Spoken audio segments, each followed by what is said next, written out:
Okay, so I've just pressed it up and I'm just going round now where the seams are, where those joins are, and just putting a pin at right angles to the hem, because that will help me to know where I need to gather or just to make those little tucks. So like here, I can try and suck that in a little bit, but it might be that I just do 2 little tucks on that hem edge and it'll just make it stay in. If you can, try and avoid it, because the bias tape should allow you to maneuver those fibres so that you don't have to actually have a tuck. And the problem is that if you do put a tuck in, I think that it might just leave you with an unpleasant kind of bump in the outside of the, you know, where the actual it'll show from the outside, because it'll be a bump when you press this. It might show it on the edge, so that's why I'm kind of a bit nervous about you doing that and me telling you to do that, because I don't want it to go wrong for you. So I'm just pinning those, as you can see. Can you see how those are just going up in the right angles there? Seam allowances are open. And if you do have to have a tuck, try and sort of put it onto the seam allowance perhaps, because that, you know, or in line with where you've got a seam allowance, because that might also just help disguise it. I have pressed these edges here and hopefully you can see how nicely that is now sitting.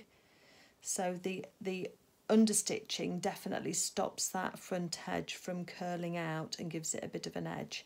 It's hard to show you on the camera, but when you do it, I mean, you could always just do one and then press it and then see how it looks, and then come back and do the other one if you think that it gives you a better finish. I certainly think it does give you a better finish. But anyway, so yeah, so the next job now is to slip stitch this. So let's get some thread. I'm going to use a single thread, not a double thread, because I want those stitches to be as small as possible. I've got a nice fine needle, which means we're on to needle threading on camera episode. Let's just see if I can get that. Oh, it's the first time. That's unusual, isn't it? Okay, let's put a knot in the end. This might be a little bit of a long thread, but it is a long seam. Let's just have a go. So the first thing that I'm going to do is on this edge here where the seam, where the bias binding goes into the seam, is just take that pin out and I'm just going to hide my knot inside that seam. So I'm just going to put it, so I've just put my needle just slightly behind where that front facing is going to be. And you can just tuck your knot just behind there. Then I'm going to just take a couple of stitches through that and through my facing just to anchor that knot in place. And then making sure that your facing is nice and flat. I'm just going to do a couple of stitches up here just to attach that bias binding to the facing, so you've not got a hole really where that's going to fit in. I'm just going through the bias binding and the facing. I'm not going through onto the outside of my coat. And if you keep your fingers on the other side, you'll be able to feel it. If you can feel the point of your needle, then you know you've gone too far through.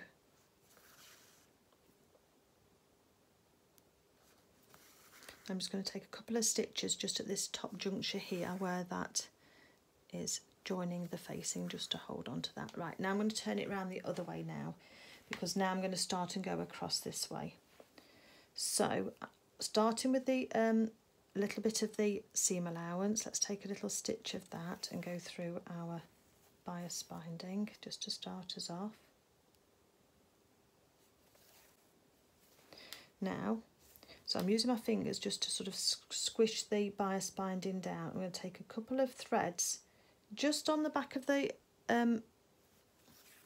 velvet and then onto the bias binding, and you're kind of trying to catch the edge just on the edge of the bias binding.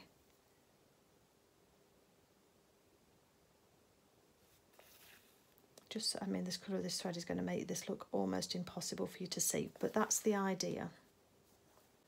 So I'm taking a few little fibres out of the velvet just right on the edge where the crease hits the bias binding, and then taking a little bit out of the bias binding, and then you're just kind of smooching that along a little bit, so you kind of pushing the bias binding through, and you can start to go through both at the same time. Just make sure that your bias binding is down to the edge. So easy just to go up a little bit as you start stitching along with this kind of stitching.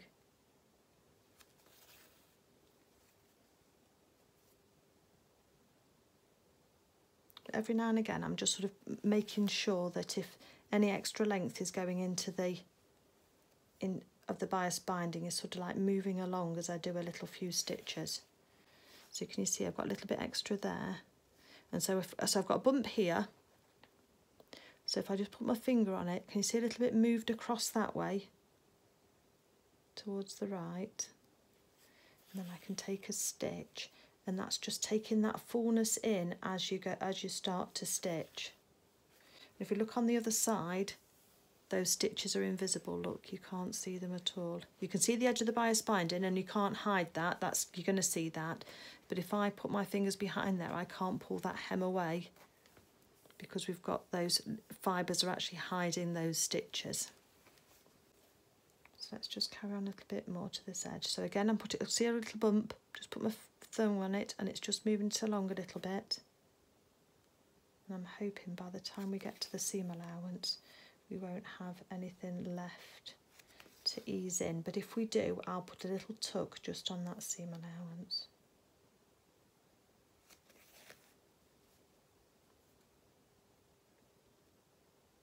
And yep, you can absolutely machine sew round, but wouldn't that be a shame? It's just taking this pride in the final finish, isn't it, that elevates your garments. It doesn't matter whether you're sewing for dolls or for yourself or for children. It just makes a huge difference, I think. So can you see how that's kind of all gone in? And when we press that flat now with those stitches to hold it, that will all go in nicely into there.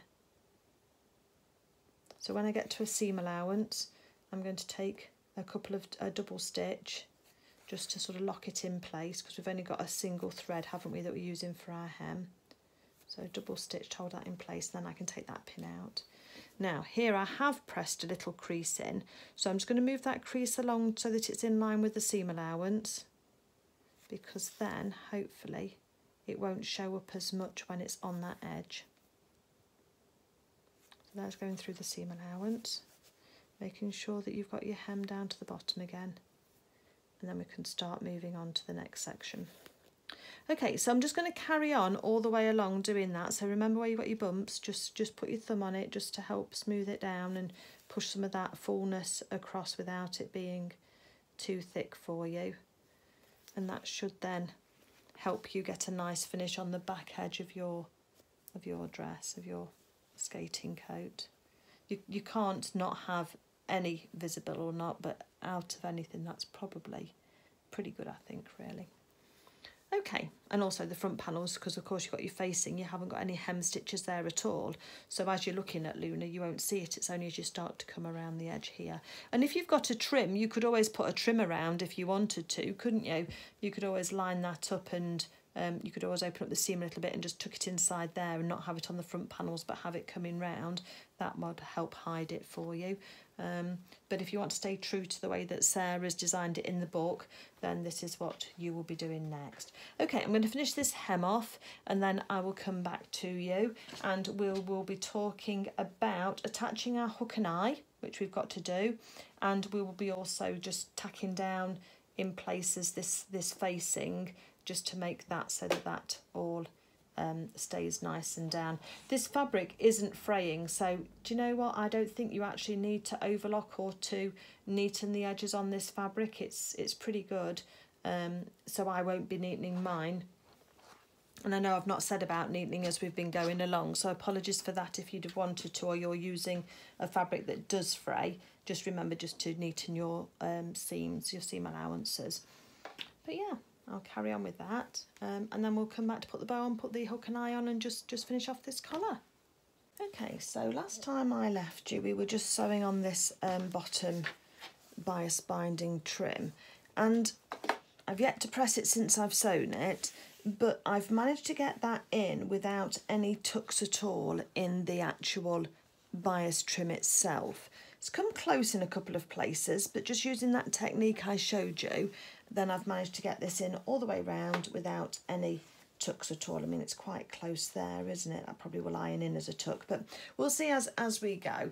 But it's given a nice finish, and on the back there we have got a line where the bias is attached, but I've just done it as neatly as I can, and I think that's the minimum you can get away with, really, in terms of having a little bit of a line. Hopefully our Luna people won't mind at all. So the next thing that I want to just go on to is just try and tame this neck facing, because I'm not liking how that's sticking up quite as much as it is. So I think the first thing I'm going to do is start and do a little bit of tacking down just to the seam allowances in certain places and see how that goes.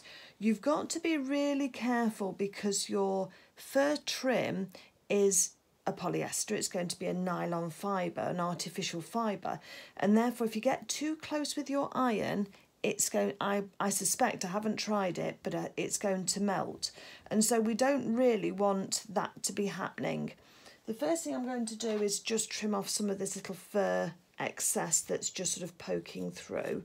But if you're asthmatic or anything like that, just be careful when you're trimming off fur fibres, because if you watch me through the summer making, at Christmas in July, making Florin and Père Hiver and Mary with her skirt, then fur fibres do get everywhere, and they do just get into your face and into your nose.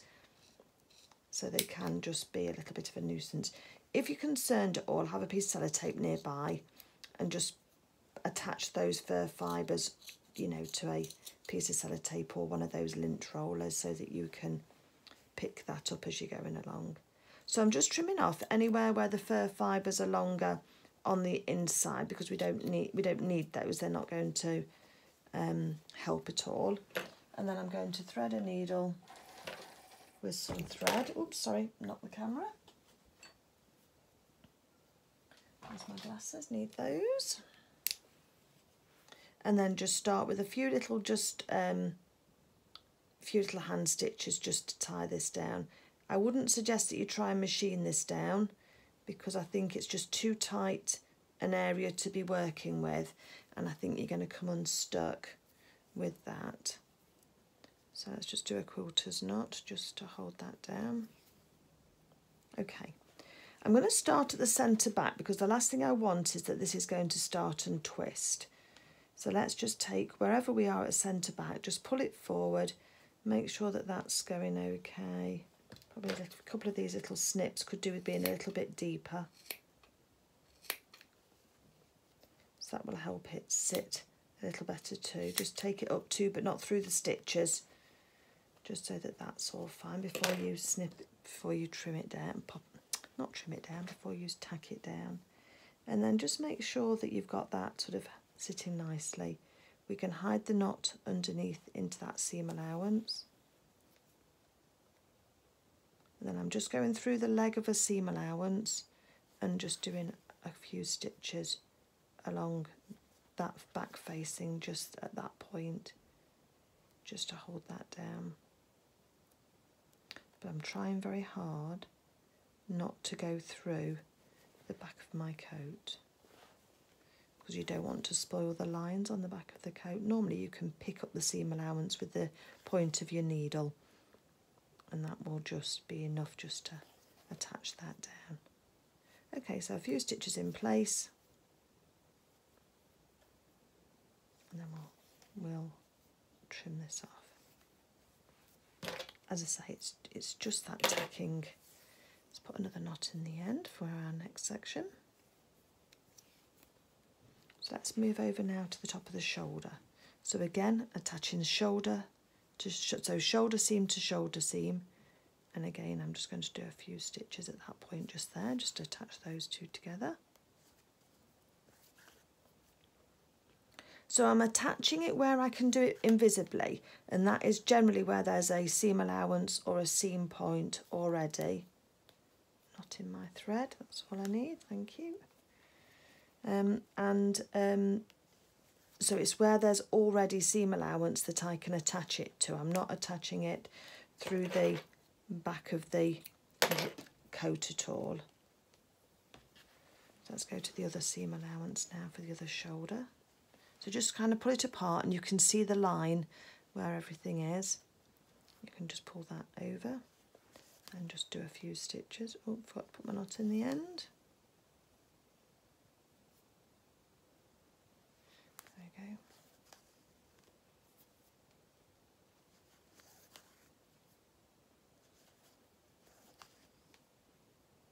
We're nearly on the home, well, we almost are on the homeward stretch really, aren't we? We're just trying, this is probably the last part of the actual construction itself before we just embellish it with bows and what have you. So that's got it tamed down on the inside at the centre back and at the shoulder.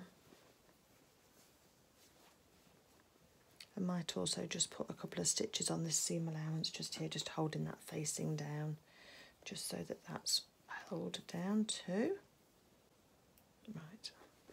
So this front facing, I'm just smoothing it down so it's going to sit nice and flat, but then there's a point at which, just above where the point is and the collar starts, there's just a point just here where I believe that I can attach the seam allowance just to the edge of the facing and just put a few stitches through, and I'll do this on both sides and that will just help that sit nicely. So that's looking neater on the inside. It's just tamed it so that it'll just stay down a little bit better. The next thing I'm going to do now is just turn it over, and where we've got our little thread tacks now, we've got a crease line so we can take out these, and if you've got a lint roller that can work really well to just get these little bits out. Or if they won't come out, as mine don't want to do just at this moment in time, then we can just go along but just use the lint roller just to collect them. So if you just sort of pull them out for now, it might be easy to pull them out. Yeah, they're a bit longer on this side, look. And these little sticky rolls, I think this was just from IKEA, can be quite useful just when you're trying to pick up little bits and just keep them out of the way. When they're super sticky, generally, they'll actually pull the threads out of the fabric for you, but mine isn't doing that today because, of course, I'm on camera. But great for just picking up threads off your work surface as well. Let's just take these out. They serve their job. And what that helped us do was stay precise on the back of this pleat so that it really did look absolutely spot on with where it needed to be in the back of that dress. Okay, so once we've actually got those little bits out, and we can see that pleat will actually stay in place now because we ironed that nicely, and once we've ironed the bottom of that bias as well, that will stay in place, then really we're on to the embellishing, and you get a little tartan bow within your haberdashery pack, and that's going to sit just at the back here. So what I'm going to do is just position that so that I'm happy with that. It's covering the stitch line that's holding the pleat in place. So you want it high enough that it's going to hide your stitches, but you want it centrally as well. So let's just put a pin through on the back and just make sure that we're happy with how that's going to sit. There is a right way and a wrong way for your bow, so just make sure that the stitches that are holding onto this centre piece of ribbon here are on the back, which mine are. And then we need another piece of thread to then just put a few stitches in that. And then I'm going to get Luna down to try this on, because the other thing is I want to just know whether or not I'm going to just sew these wings of the bow back or not, or whether I'm going to leave those loose so that they kind of curve around the body. So we'll have a little try with that, but just for now I'm just going to put a knot in my thread and get Luna down, and let's have a little look and see how this is fitting for her. Hold on one second. Okay, so here's Luna. She's in her dress. Not the right one for going with this coat. Let's see how it fits on the sleeves. Her arms go in quite nicely. Put the hand through the cuff. There isn't a lot of room in there, and it's shedding pink fluff everywhere.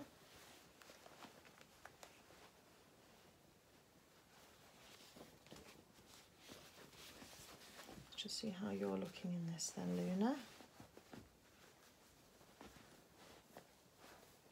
So that's looking nice with her collar. Lovely collar, fur collar there. It's quite tight on the underarms. Let's just make sure that's on properly. That's better. Right, okay. So it sits beautifully at the back.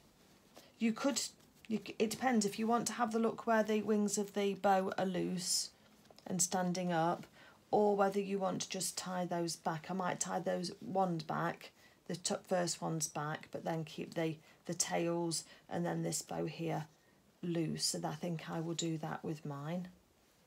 But it's sitting nicely for her. Lovely and full look, the way that she sits.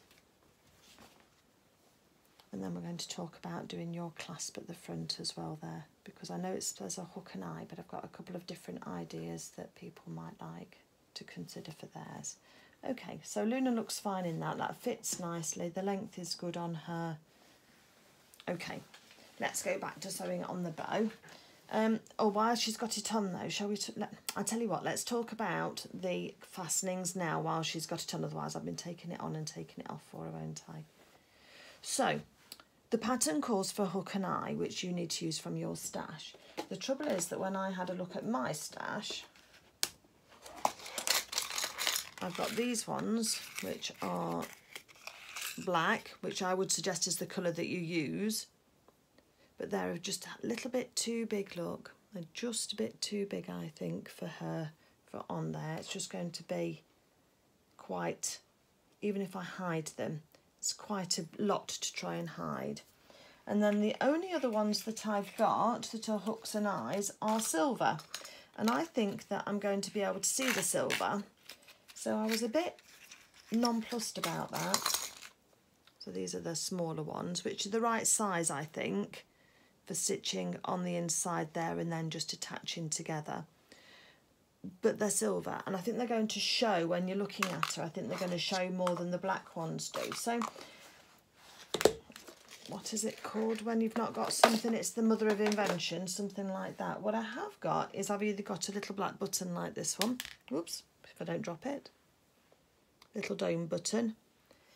So I could stitch that on one side and then make a black thread loop with a black thread loop with embroidery floss, and that would look nice for a closure, would look very nice. I don't think you can see it because of the light, but if that little black button against there would look really sweet. But then I had a quick look in my stash, and I've got something called a frog closure. I don't know if you've seen these before. It's like, get all different kinds. They're generally a knotted or wound piece of ribbon of some sort, but it's in two pieces with a little knot on one side which acts like a button and then a loop. And I just thought, what if? So if we go right over left, if I put Luna towards me, which is how I do mine, so then this one here wants to go on this side, I believe. And just take it a little bit further down because of it being a feature. And I think it could look quite nice, actually. So what I'm saying is, if you haven't got something specific, you can always have a look in your stash at what you have got and then see if you can make it work. And I think this is what I'm going to go with, because I think it's going to give it almost like that Russian coat kind of look, if I can manage to pin this on without pinning through my finger. Because if I do that, and then that gets pinned together into there, I think that's really rather sweet. And I've got my hands in the way at the moment for you to be able to see. And excuse the pin kind of sticking out. But I think that might look really kind of sweet once that's sewn on. Maybe a little bit higher, maybe, just so that it holds it together right at the top. But I wanted to sort of see it, and I thought that would sort of look about where her waist was, but make a really nice feature. So that's what I'm going to go with, because I think it's just that little bit different but I think it's going to look really nice, and it's certainly going to look better than the silver press stud that I saw. So I'm going to use that for mine, and I'm just going to position it again just so that when it's done up, that's closed right too, so that that looks nice for when she's sitting. And I hope you agree. So now I've sorted out my embellishment. Let's get on and just sew the bow on first on the back, and then we'll then sew this onto the front, knowing that we know where we are, what we're doing now. So let's just take this off you, Luna. Thank you very much for being our model. Pop you there. Right, okay. So let's do bow first. So what I'm going to do is I've got my thread and it's double. And on the inside, I've just got a pin holding the bow, so I can feel through from this side as to where that is sitting. And because this dress isn't the coat isn't lined, I'm just going to try and hide my knot a little bit. So I'm going to go behind the seam allowance and then come out into the middle of where that pin is. And then we can do a few stitches. Oops, just holding the bow in place. Am I too low? Again, the height of the bow is up to you. No, I think that's fine. So you can then choose whereabouts that, but how high or how low that bow goes. But you just put in some stitches through the back of the bow onto the top of the back of the onto the back of the pleat there, just so that you've attached it. So I can see I've attached it now. So then I'm going to now just move my stitches around a bit so that it actually holds all of it in place and doesn't let the bow tip forward. So let's come up to the top of the bow up here. Make sure I try and stay on camera for you. And I'm just putting some stitches through the back of the bow, through the back of the coat.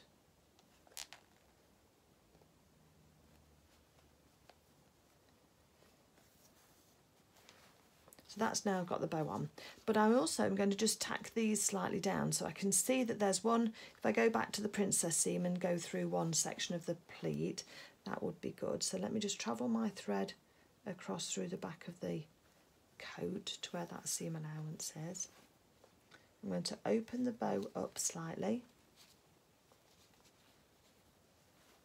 and then I've got my finger through the loop of the bow, and I'm just going to now put a couple of stitches through the back just here, 2 or 3, that'll be all we need. And then I'm going to travel back along where that pleat was stitched to the other side. My hands are soft.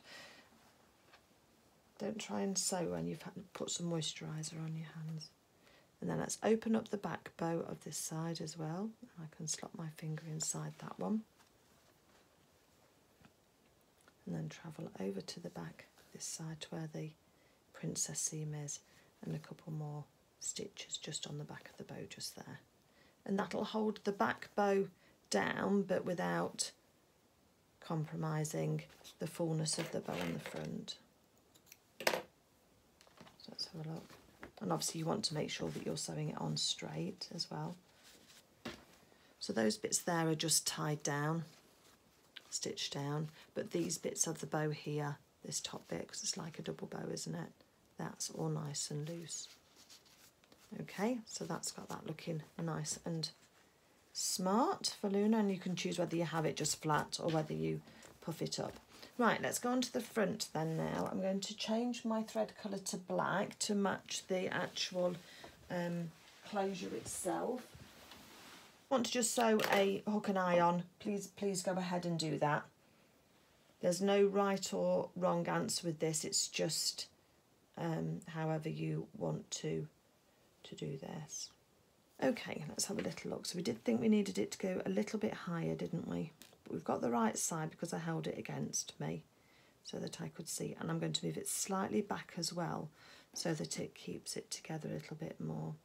And I'm going to change from one pin going through everything to a pin going through each of those circles just to hold them back for me. I'm going to fold the facing out of the way. So let's just put that.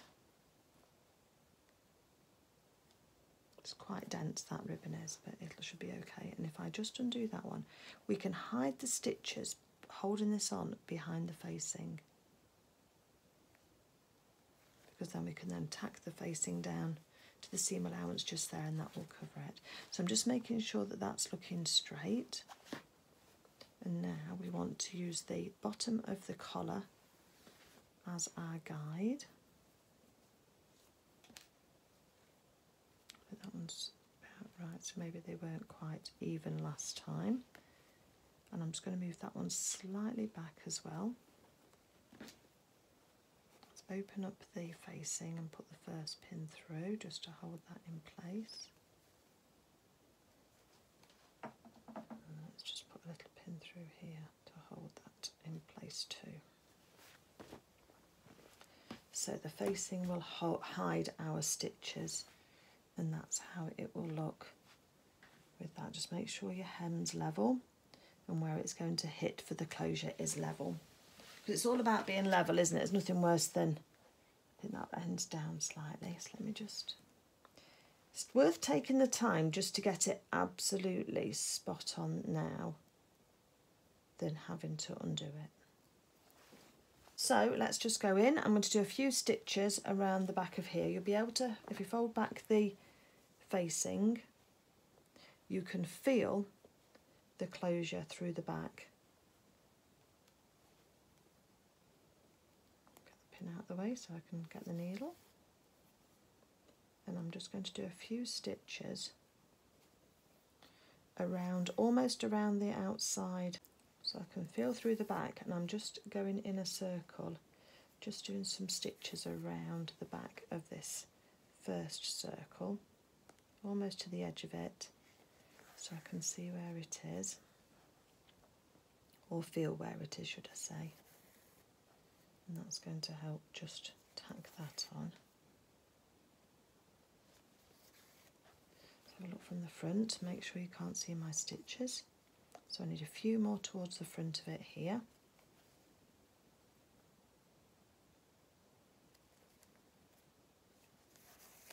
It's quite easy to sew through, which is great.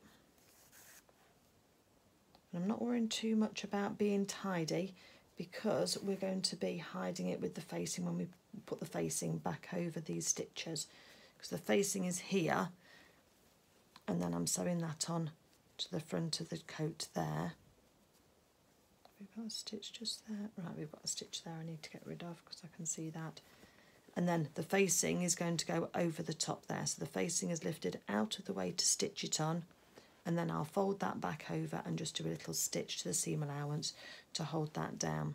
So hopefully that gives you an idea. I just need to tidy up a stitch here, and you don't need to watch me do that because that's just going to be boring for you. But I'm just sort of stitching around the edges, feeling them with my fingers, and I'll do the same on the larger circle as well, and then that will attach that one, and then I'm going to do the same on this side as well, and that will then give that lovely closure on the front there. And I think it's, if you're wanting to look at something, I mean, I've had this for years, but if you want, it's obviously saved from something or bought from somewhere, but if I think they're called a frog closure, I think, that type of thing, or a ribbon closure, and that will then give you some sort of idea to have a little look if you're wanting to do something like that instead of a hook and eye, because I think that looks really quite nice on there. Can't kind of get it to hold up for you so you can see it properly. Yeah, I like that look. And then that's going to fold back, so that'll be lovely. Okay, so I'll get on with that, and then the final thing then is to put it back onto Luna and do a roundup, I think. Okay, so just before we do the roundup, let's just talk about if we wanted to have lined this coat, how we would go about it. Personally, because of the way that it's fitting on the sleeves, I probably wouldn't line the sleeves for it. So I would just attach any lining neatly around the arm side to the existing sleeve of the outer fabric. But on the inside, you could certainly line this coat. The way that I would do it, I would cut all of the outer exactly the same, including the sleeves. I would cut the two facings the same. So you're going to have 4 of your side panels, because you need those to be able to sew to the front, to the 2 fronts and the 2 backs. So those 4 side panels you definitely need in the outer fabric. You also still need the 4 pieces of the facing and the front facing, which is this long one here which goes off the collar, because you need that on the outside, and you would normally have this on the inside. Otherwise you're going to have a crossover of your facing here, and I don't think it'll be as neat. However, then I would cut one of the back on the fold in the lining fabric, and I would cut out 4 side panels in the lining fabric, 2 for this side and 2 for that side. I would then make up the coat as it is, and I'd even put the pleat in the lining, because you need that fullness for when Luna's sitting down and wearing this coat. So I would do that. So you'd make one up in the outer fabric with the sleeves in. Don't add the collar on at this stage. I would then make up the same coat out of the lining fabric, but these 2 facing pieces would be in your outer fabric as they are now. Then I would attach the back facing, so the little bit that goes along here, onto the top of the out of the skirt, so dress. So pretend this is your lining fabric here. I would stitch it on top of that neckline area just to make a faced lining. And if you're not sure how to do that, watch my separate video, dressmaking video, on how to do a face lining, because I go into how to do that in detail. And then I would then baste my collar onto the outer like we did, just tack it on. And then I would then take my complete coat with the lining fabric and the panels and put that over the top, just the same way as we did, but on this back facing on here you'd have your fuller coat, your lining pieces, your lining fabric. Then I would just carry on as normal. I'd probably still do the bias trim like this, and I think that on my lining I would probably angle that up to the top of the trim, or halfway towards the top of the trim just here on the back of the bias binding. So just turn it under and then just hand stitch that down to there. And then I would make my lining probably 1/2 inch shorter than my main jacket, so you just got a glimpse of your bias trim through the bottom.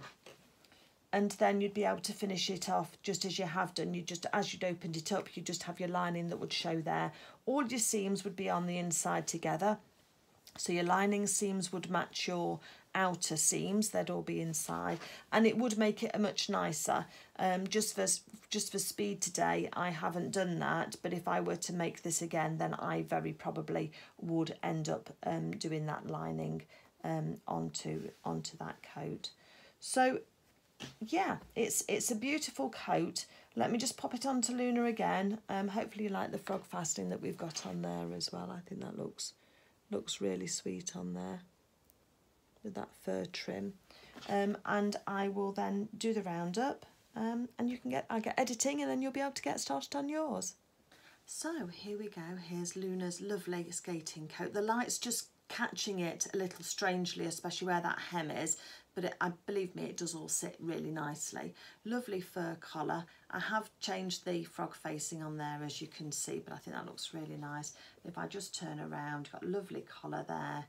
And we've got her lovely bow. I did in the end just take the bow off, and then I've just taken it slightly higher on her back, so it's just above where the stitching was, but I thought that actually looked better once she'd got it on.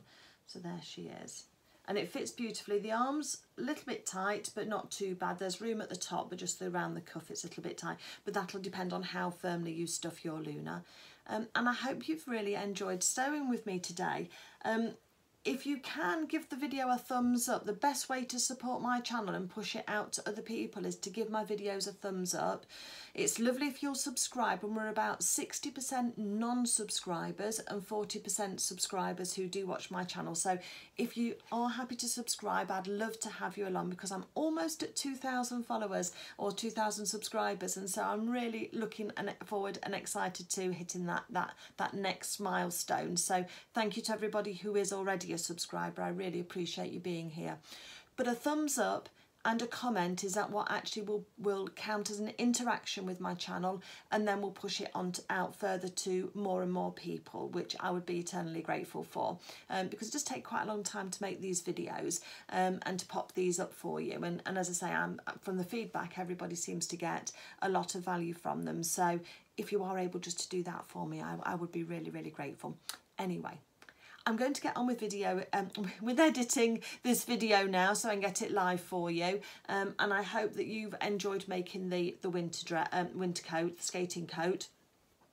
I will be doing the winter dress as well, so I'll be doing that next. And then, but if you're watching this out of sync, then hopefully you will be able to just go straight onto it if it's already there.